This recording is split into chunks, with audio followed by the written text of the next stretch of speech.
Nestled on the shores of the Bay of Bengal in the coastal town of Velankanni, Tamil Nadu, stands the majestic Basilica of Our Lady of Good Health, revered as the shrine of Our Lady of Velankanni.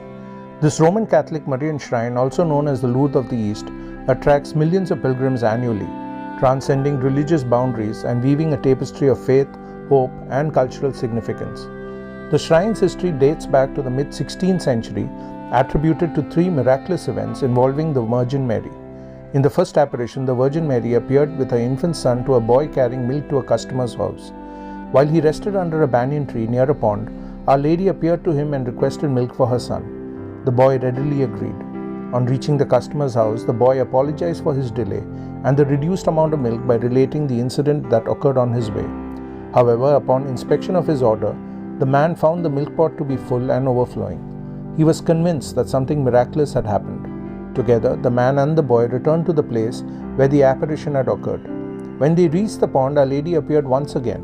On learning that it was Our Lady who appeared to the boy, the residents of the local Catholic community became ecstatic and promptly renamed the pond Madagulam, or Our Lady's Pond. Some years later, Our Lady is said to have appeared again, however this time to a crippled boy who was selling buttermilk near a public square on the outskirts of the village of Velankanni.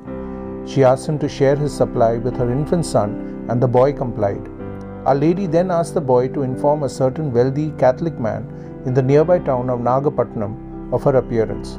Not immediately realizing that his crippled leg was miraculously cured, the boy rose and began his journey. The man to whom Our Lady referred had had a vision the previous night in which he was requested to build a chapel for her. Together, the man and the boy returned to the site of the apparition. This time, the Virgin appeared to both. The man subsequently erected a thatched chapel for Our Lady at this site, which quickly became a holy place of veneration of the Blessed Mother. Henceforth, Our Lady was referred to as the Mother of Good Health. Yet a third time, Our Lady is said to have appeared in Velankanni region. A group of Portuguese merchant sailors who were devotees of Mother Mary were caught in a violent storm.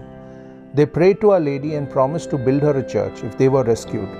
When the merchants reached the shore of Velankanni, they were taken by the local fishermen to a thatched chapel. Desiring to offer thanks and pay tribute to Our Lady, the sailors built a small permanent chapel on a return trip.